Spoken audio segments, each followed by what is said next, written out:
All right, parents, listen closely. You wait all day to hear about your child's time at school. Then you ask, honey, how was your day? And you may get one word back. Fine, it was okay. Well, you're not alone, and today we're helping families move beyond that dead-end conversation.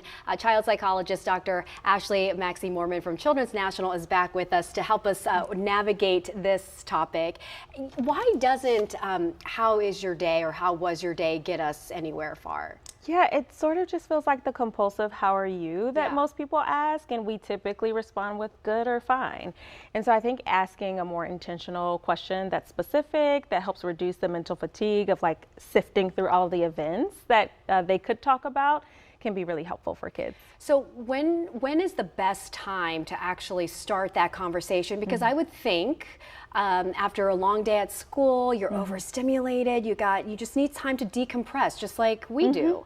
Yeah. So as soon as they hop in the car or get home through that door, give them a few minutes? Yeah, I think it's okay to give them a few minutes. I think especially for our preteens and teens, it helps to ask those questions alongside an activity that you're doing with them.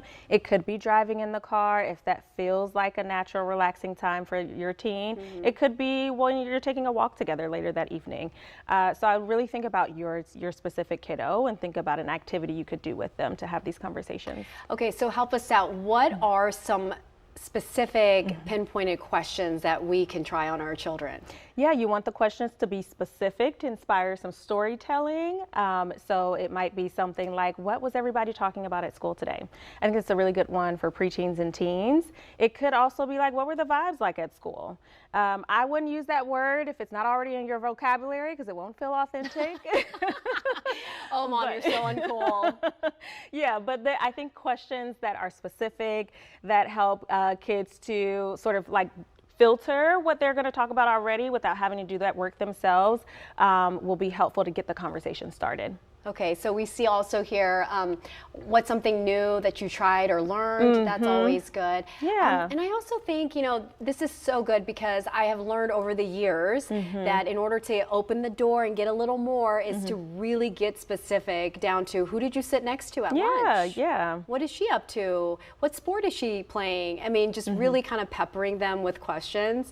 Are there age appropriate questions, like as, they grow from grade school to teen years and so on? Yeah, I think those, the questions that are a little bit more playful or more direct are really good for the younger kiddos because they enjoy those types of questions and benefit from those types of questions. With the preteens and the teens, I think trying to ask questions that don't necessarily involve them can help start a natural conversation. So again, going back to like, what was something that everyone was talking about today? What was the best thing that happened today? That certainly involves them, but it doesn't feel so personal like we're prying. Right. And you mentioned those kinds of questions work better with the younger kiddos. When it does get to the teenage years, oftentimes parents, you feel me on this, you might hear, I don't really want to talk about it. Or maybe later, let me do this first, Mom, or, just give me a moment. So help us navigate through some of that, what can we do as parents to, help them sort of work through any rough time at school? I think it's okay to give kids space. I think they usually benefit from space. If we're noticing that something is different about our child, if their mood is low, it's also okay to set them up so that they are aware that we're going to follow back. We're going to turn around and ask this question and check in at another time. So I might say something like, look, it's okay, I'll give you some space, that's totally fine, but I know you're not yourself today, so I'll check back in tomorrow. I love that. I think that's a good approach. I love that. Yeah. Especially for the students who might play sports, right after a sporting event and maybe their team lost or maybe they didn't do as great.